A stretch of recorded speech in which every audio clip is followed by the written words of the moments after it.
So Nintendo just released another Nintendo Direct Mini Partner Showcase, and today I wanted to stop and talk about all the games that were announced, and so let's just get right into it. Now the first game announced was Kingdom Hearts Melody of Memory. This game is going to be available on November 13th, and essentially what it is a Kingdom Hearts rhythm game. Now I'm not really into Kingdom Hearts as it is, I'm not into rhythm games as it is, but it looks like another fine rhythm game on the Nintendo Switch. I know those are pretty popular on the Switch. And if you like Kingdom Hearts and Kingdom Hearts music, chances are you're probably going to like this game. It's just disappointing that it wasn't what Kingdom Hearts fans wanted on the Switch at all. The next game was Fuser, another rhythm game. And this is more of a music type game than a rhythm game. Essentially, you combine the different sounds and instruments and songs, and instruments performing certain parts of songs and things like that, and vocals, and you create your own tracks, your own songs, it seems like. And this, again, isn't my type of game, but it definitely does look fine, just like most of the games in this Direct, and so let's move on to the next one. The next game was Taiko no Tatsujin. I hope I'm pronouncing that right. A rhythmic adventure pack. This game is going to be available this year, winter 2020. And, well, it's another rhythm game. I don't know why this Direct started out with 3 rhythm games, but it did. This game is based on an existing series, I believe, and it's going to have over 130 songs.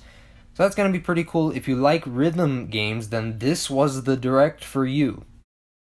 The next game stealth dropped on Nintendo Switch after the Direct, and it is called World of Tanks Blitz. It's a free-to-play game where you play as a tank. It's World of Tanks. And again, I have absolutely no interest in this game, but it's another free-to-play game to add to the Switch. And if you really like World of Tanks on your PC, then chances are you're probably going to like this game. So let's just move on to the next one. Next up was Big Rumble Boxing Creed Champions, which is going to be available spring 2021. This is a boxing game, kind of in the style of Tekken, from what I saw from it. And the characters are based off of the Rocky/Creed franchise of movies, so you get to play as, Rocky Balboa, all the bad guys from the Rocky movies, the Creed. I haven't seen any Rocky movies, but it's based on those characters, and so if you like boxing games, if you like kind of Rocky Balboa, then you're probably gonna want to pick this game up. And again, it comes out in 2021. The next 3 games are a collection, and they had released on the Game Boy initially. And the game is the Collection of Saga Final Fantasy Legend. It's going to be available December 15th. You can pre-purchase it today, as with most of these games. And this is another Final Fantasy game that they're putting on Switch. I don't know why they keep putting Final Fantasy games or spin-off games on the Switch, and none of them are really the ones that people want. They did, of course, put on 7, but I'm getting off track. If you really like Final Fantasy, you're probably going to like this game. It looks like it's not a mainline game. It's one that they, again, released on the Game Boy, porting it over to the Switch.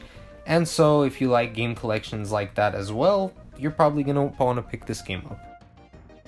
The next game I totally skipped through, and that's because it was Just Dance 2021. For some reason, Nintendo decided to feature a Just Dance game in their Nintendo Direct once again.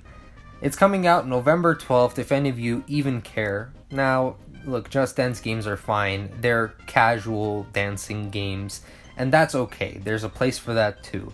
But the fact that they're featured so prominently on every platform is just mind-boggling to me. And so, in just the same way that I skipped through the Just Dance 2021 trailer, I am going to skip through the Just Dance 2021 segment. Now, the next game was Puyo Puyo Tetris 2.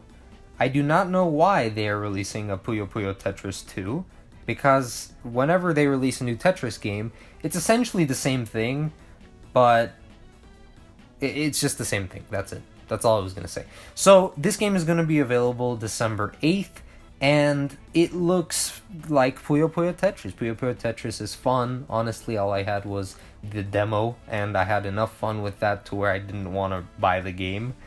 But maybe I'll end up picking up the first game after it goes on discount because this one comes out.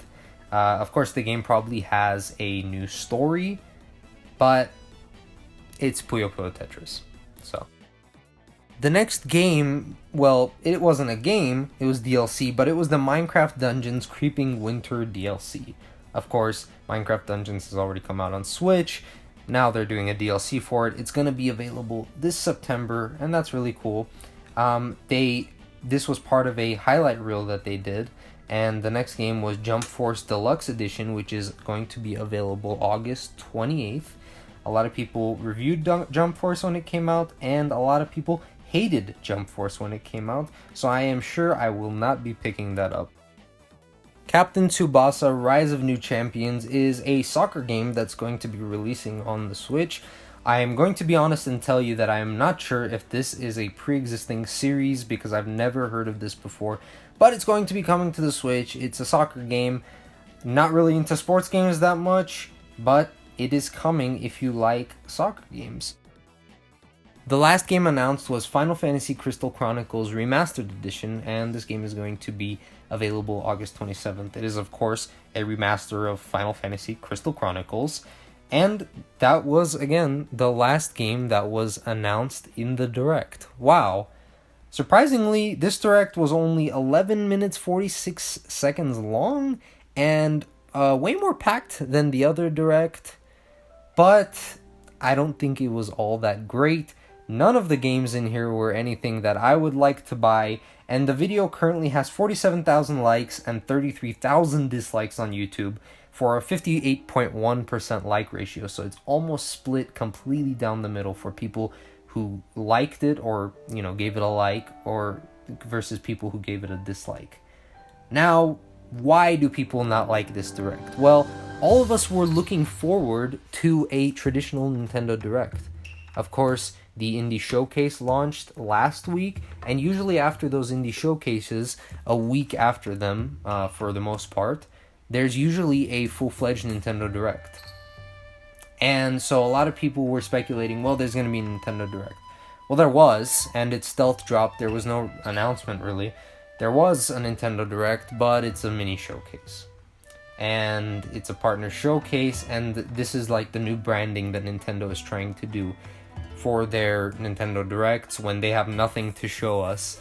They're just branding these third-party showcases as partner showcases.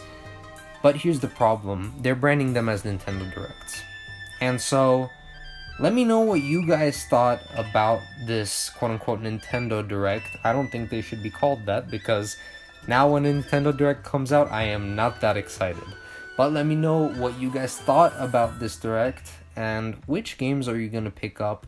There were a decent amount announced, and really I don't think there was enough for everyone like most big Directs have, or even some of the bigger mini Directs.